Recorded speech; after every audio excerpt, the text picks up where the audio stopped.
जय श्री राम दोस्तों, आज के वीडियो में आपका स्वागत है।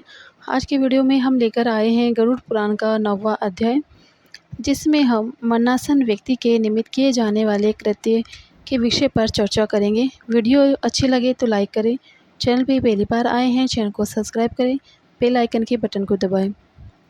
गरुड़ जी ने कहा कि हे माधव, अब मुझे मरणासन व्यक्ति के लिए जो कुछ भी करना चाहिए उसे बताएं। भगवान वासुदेव ने कहा कि हे गरुड़, जिस विधान से मनुष्य मरने पर सद्गति को प्राप्त करते हैं, शरीर त्याग करने की उस विधि का वर्णन करता हूँ। कर्म के संबंध से जब प्राणी अपना शरीर छोड़ने लगता है तो उसमें तुलसी के समीप गोबर से एक मंडल की रचना करनी चाहिए। उस मंडल पर तिल, स्वच्छ कुशा आसन बिछाकर उस पर शालिग्राम की मूर्ति स्थापित करें। अनेक पापों को नष्ट करने वाली शालिग्राम की मूर्ति होती है। उसके समीप रहने से व्यक्ति की निश्चय ही मुक्ति हो जाती है और संसार के ताप को मिटाने वाली तुलसी वृक्ष की छाया है। उसके समीप प्राण छोड़ने से मुक्ति मिलती है। जिसके घर में तुलसी का पौधा होता है वह घर तीर्थ रूप माना जाता है, इसलिए उस घर में यमदूत कभी प्रवेश नहीं करते। तुलसी की मंजरी से युक्त होकर जो व्यक्ति अपने प्राण त्यागता है वह अनेक प्रकार के पापों से युक्त होने पर भी यमलोक में नहीं जाता। तुलसी के पत्ते को मुख में रखकर कुशा के आसन पर प्राण त्यागने वाला मनुष्य पुत्रहीन होने पर भी वैकुंठ लोक में जाता है। तीनों प्रकार के काले, सफ़ेद व भूरे तिल, कुशा और तुलसी, ये सब अंतिम समय में व्यक्ति को दुर्गति से बचा लेते हैं। मेरे पसीने से तिल उत्पन्न हुए हैं, वे अत्यंत पवित्र है। असुर, दानव व दैत्य तिलों को देखकर भाग जाते हैं।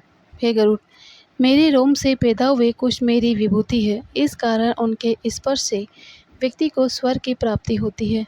कुश के मूल में ब्रह्मा, इसके मध्य में जनार्दन और उसके अग्रभाग में शंकर आदि देवता विराजते हैं। कुशा, अग्नि, मंत्र, तुलसी, ब्राह्मण, गो, ये सब बारंबार कार्य में आते हैं किंतु अपवित्र नहीं होते। पिंड पर स्थापित दर्भ, प्रेत, भोजन करने वाले ब्राह्मण, मंत्र, गो, तुलसी, ये तीनों नीच के पास हो तो भी अग्राह्य है और शमशान स्थित चिता की अग्नि अपवित्र है। गो के गोबर से लेप कर उस पर कुशा आसन बिछाकर मरणासन कर्म पृथ्वी पर करने चाहिए। आकाश में मरने वाले की शैया न करें। मंडल पर ब्रह्मा, विष्णु, महेश, अग्नि इत्यादि सब देवता स्थित रहते हैं, इसलिए मंडल अवश्य बनाएं। सब भूमि पवित्र है, पर जहाँ लेप नहीं होता और जहाँ कभी लीपा गया है, वे दोनों लीपने से ही शुद्ध होती है। बिना लीपी हुई पृथ्वी और चारपाई आदि पर या आकाश में राक्षस, पिशाच, भूत प्रेत और यमदूत प्रविष्ट हो जाते हैं। इसलिए भूमि पर मंडल बनाए बिना अग्नि, होत्र, श्राद्ध, ब्राह्मण भोजन, देव पूजन और आतुर व्यक्ति की स्थापना नहीं करनी चाहिए। इसलिए लिपी हुई भूमि पर आतुर व्यक्ति को लिटाकर उसके मुख में स्वर्ण और रत्न का प्रक्षेप करके शालिग्राम स्वरूपी भगवान विष्णु का पादों तक देना चाहिए। जो शालिग्राम शिला का जल बिंदु मात्र पान करे तो वह सब पापों से मुक्त होकर वैकुंठ लोक में जाता है। महापातकों का नाश करने वाले गंगा जल को पीने से तीर्थों पर स्नान दान करने का फल प्राप्त होता है। जो चंद्रायन व्रत 1000 शरीर को पवित्र करने के लिए किया, वे और गंगा जल को पीने वाले दोनों समान समझे जाते हैं। हे गरुड़, जैसे अग्नि से रुई का समूह नष्ट हो जाता है, उसी प्रकार गंगा जल का पान करने से सब पातक जलकर भस्म हो जाते हैं। जो कोई सूर्य की किरणों से तपा हुआ गंगा जल पीता है, वह सब योनियों से मुक्त होकर विष्णु लोक हो जाता है। दूसरी नदियाँ स्नान करने से पापी व्यक्ति को पवित्र करती है।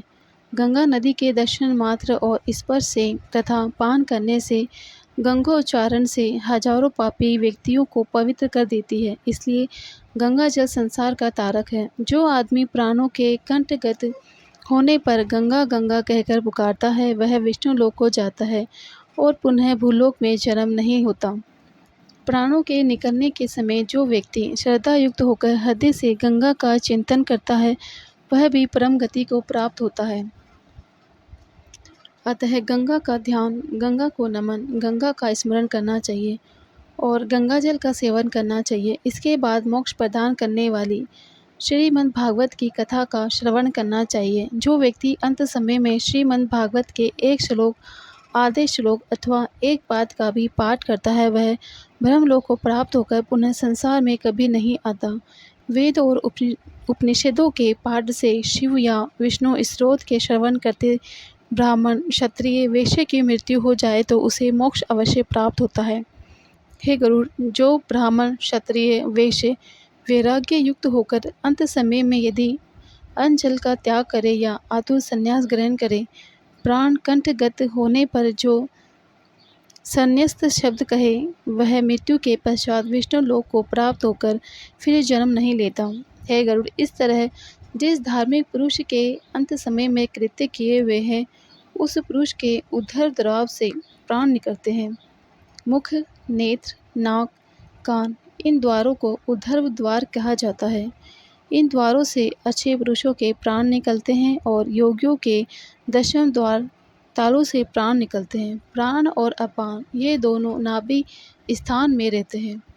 जब ये अलग अलग होते हैं तब सूक्ष्म होने से वायु उस शरीर रूपी पुतली से निकलता है। प्राण वायु रूपी शरीर ईश्वर के निकल जाने पर काल से आहत शरीर निराधार वृक्ष की भांति गिरा पड़ा रहता है। प्राण से मुक्त होने के बाद शरीर तुरंत चेष्टा शून्य, घृणित, दुर्गंध युक्त, अस्पष्ट और सभी के लिए निंदित हो जाता है।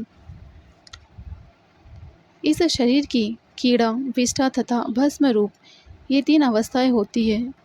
इसमें कीड़े पड़ते हैं, यह विष्ठा के समान दुर्गंध युक्त हो जाता है अथवा अंतः चिता में भस्म हो जाता है। इसलिए क्षण मात्र में नष्ट हो जाने वाले इस शरीर के लिए मनुष्यों के द्वारा गर्व क्यों किया जाए।